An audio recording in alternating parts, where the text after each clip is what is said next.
Se Robô Selvagem não desbancar Divertidamente 2 na corrida pro Oscar, não há justiça nesse mundo. Divertidamente 2 é até legal, fast food, pra curtir com a galera e etc. Aqui, Robô Selvagem é comida caseira, sabe? Bolinho de vó, bem gostoso, com coração, nossa. Fala aí, pessoal do Filodoxia, tudo tranquilo? Tudo beleza? Eu sou o Thiago Ribarni e você está no Filodoxia para um bate-papo, uma resenha com spoiler de Robô Selvagem. Simbora! Às vezes, para sobreviver, nós temos que ser mais do que fomos programados para ser. E aqui você já sabe, eu já vou pedir logo, antes que a civilização acabe destruindo ainda mais o planeta, deixa seu like maroto, se inscreva no canal, caso ainda não tenha se inscrito, se estiver assistindo essa prévia por qualquer outro lugar aqui no canal, passa lá pra prestigiar que ajuda muito, beleza? Então agora sim, bora começar. Chris Sanders.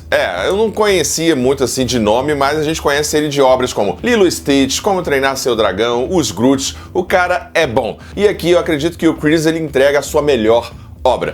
É um desbunde visual, assim, não tenho o que dizer, não tenho o que falar, ele mesmo descreve de uma maneira muito boa, é como se Monet pintasse uma floresta de Miyazaki. Olha só isso, é como se Monet pintasse uma floresta de Miyazaki. E é verdade, isso aqui é o assustador. É uma experiência estética, sinestésica, de cores, de sons, que assim é um desbunde, merece muito ser visto nos cinemas, e que entrega pra gente uma doçura, uma poesia visual que, olha, eu não via faz tempo. Então já vamos superar isso, que tecnicamente, visualmente, a questão da computação escolhida, do traço, que pega lá, né, o Gato de Botas, a DreamWorks em tempos áureos aqui, né, pega um pouco do traço do Gato de Botas, que é inspirado em Homem-Aranha no Universo, uma coisa meio aquarela, que é um desbunde tecnicamente, de direção, de roteiro, de personagens, de carisma, de narrativa. O filme é muito bom. E a gente já pode falar mais ou menos das temáticas, né? Você tem, obviamente, a temática da maternidade aqui, a questão do cuidado com a terra, o que é ter coração, a questão do propósito, do existencialismo aqui, né? Eu acho que é bem interessante. A gentileza como arma de evolução, o que é natureza, o que é selvagem. O próprio título já coloca essa dicotomia, né? Robô selvagem. Essa coisa antagônica entre a tecnologia, IA e etc. e a natureza. Isso vai sendo expresso na própria personagem da Roz, que vai se integrando mais visualmente à natureza, com musgo, folha, madeira, substituindo peças de metal e etc. Mas já dá pra gente chamar um Momento filosófico. E a gente já chama o filósofo indigenista brasileiro Ayrton Krenak. Sim, ele é o pensador mundial, assim, de referência, né? Um dos poucos que tem lugar de fala e penetração no meio acadêmico, no mainstream, para falar sobre a questão da ecologia, civilização, progresso e etc. Ele tem 2 livros muito bons pra gente trabalhar aqui, que é Ideias para Adiar o Fim do Mundo, tem também A Vida Não É Útil e tantos outros, né? Que ajudam a gente a pensar a perspectiva aqui do filme, né? Essa noção de que o ser humano e o progresso são algo que elevam e evoluem a natureza, a gente já sabe que não é bem assim, né? Ele fala uma coisa muito interessante, né? Eu não lembro agora qual é o livro específico, acho que é A Vida Não É Útil. É preciso parar um pouco de tentar se desenvolver e se envolver mais. E ao mesmo tempo, lá no Ideias para Adiar o Fim do Mundo, ele traz uma citação bem interessante, dá só uma olhada. A ideia de nós, os humanos, nos descolarmos da Terra, vivendo numa abstração civilizatória, é absurda. Ela suprime a diversidade, nega a pluralidade das formas de vida, de existência e de hábitos. Ayrton Krenak, Ideias para Adiar o Fim do Mundo. E falando do nosso Ayrton Krenak, nada melhor do que ele mesmo para falar conosco. Dá só uma olhada. Que a vida está em tudo. A ideia de humanidade deveria se abrir para outras existências, para outros seres. Os pássaros que estão agora de manhã cantando, o peixe que está pulando na flor da água, eles estão todos conversando com a gente, todos falando. Uma orquestra, né?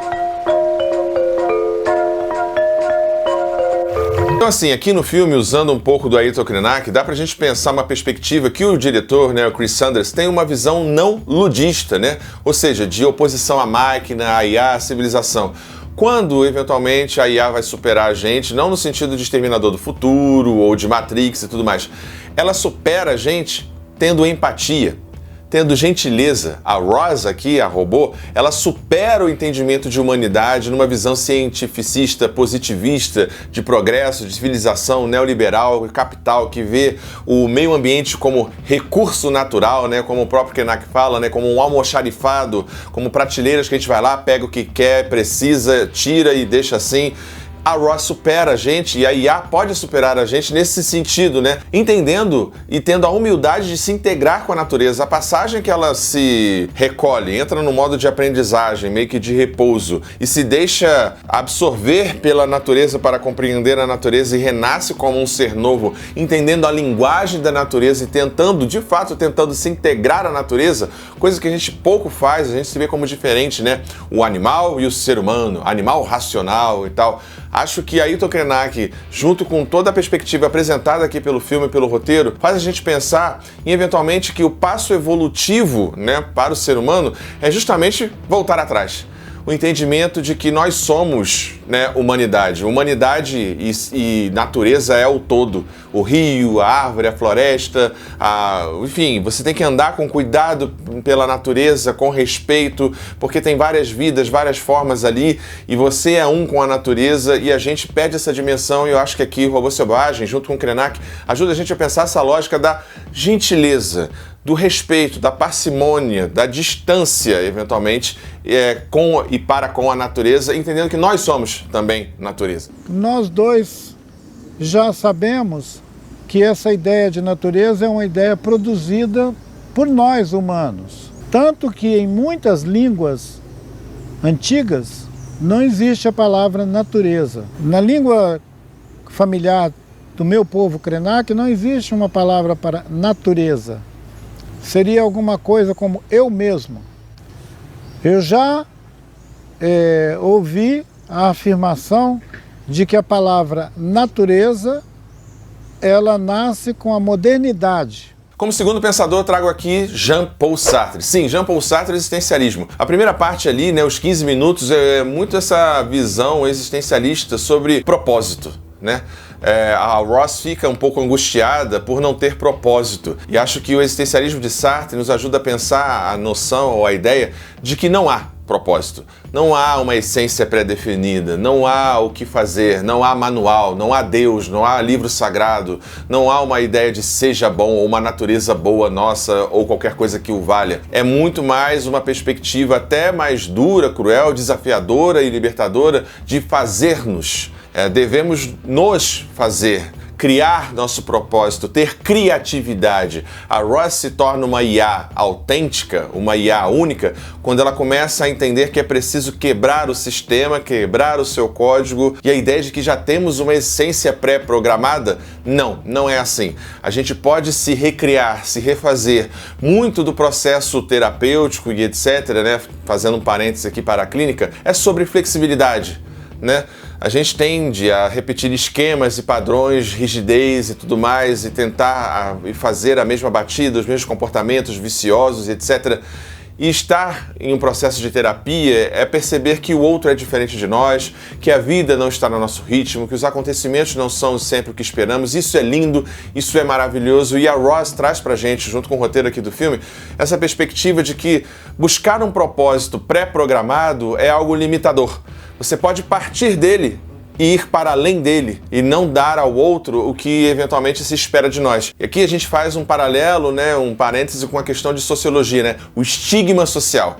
E o filme trabalha um pouco essa noção de quebra de estigmas sociais. Enquanto a Raposa e a Ross são vistos como párias sociais ali, e vistos como monstros e desagradáveis e tudo mais, e se espera deles algo não tão bom assim, eles quebram isso naquela sequência maravilhosa de ajuda ao outro, de alteridade, de empatia e gentileza como forma de força e de evolução. Isso é um primor. Bom, aí para fechar, eu trago talvez uma pequena problematização em excesso, não sei, vai saber, eu trago Judith Butler. Sim, a questão e o papel de gênero. E aí eu quero ampliar um pouco a nossa reflexão para a questão de gênero nas IAs. Não é por acaso que as IAs, majoritariamente a Siri, a Alexia, a Bia do banco e etc., são femininas, são vozes de mulheres. É a ideia da subserviência e do cuidado feminino, da secretária, da subalterna, daquela que serve. E a voz feminina é a voz padrão das IAs. E assim, Ross é um nome sem gênero, poderia ser o Ross ou a Ross. E aí tem uma questão aqui para mim que pode ser um ponto de debate, não de crítica necessariamente, mas é assim, a Ross encontra o seu propósito, a sua realização no ser mãe. E eu acho que isso pode ser problemático, a ideia de que o feminino, de que a mulher se realiza ao ser mãe, na ideia do cuidado e tudo mais. Por que não o Ross? Por que a Ross? Eu acho que cabe, de repente, pensar essa questão do papel de gênero na nossa sociedade, essa coisa do feminino como aquele que cuida e não o masculino. Acho que dá pra gente, não assim, desmontar o filme, não é nada nesse sentido, inventar uma pauta política, ideológica, não. Mas é pensar esse fato de que as assistentes virtuais, as IAs, são geralmente femininas. Isso tem a ver com uma construção social que é muito nossa. Mas bora lá voltar pra crítica. Bom, Robô Selvagem é até aqui a animação do ano. Não tem Divertidamente que chegue aos pés de Robô Selvagem. É muito bom, assim, ver uma animação, uma IA nova, né? Uma IA, ó, uma IP nova, né? Uma propriedade intelectual nova, uma história que não é uma continuação, uma sequência, com um coração, com uma mensagem que poderia parecer coach, clichê, etc. E pra mim, não. Ela passa muito bem, ela é motivacional, ela fala de propósito, de integração, do feminino, do cuidado, dos estigmas, da integração com o outro, de conviver na diferença, não de rejeitar a diferença. É um filme muito potente que talvez tenha ali uma questão de explicar o mundo fora, a corporação e o que aconteceu,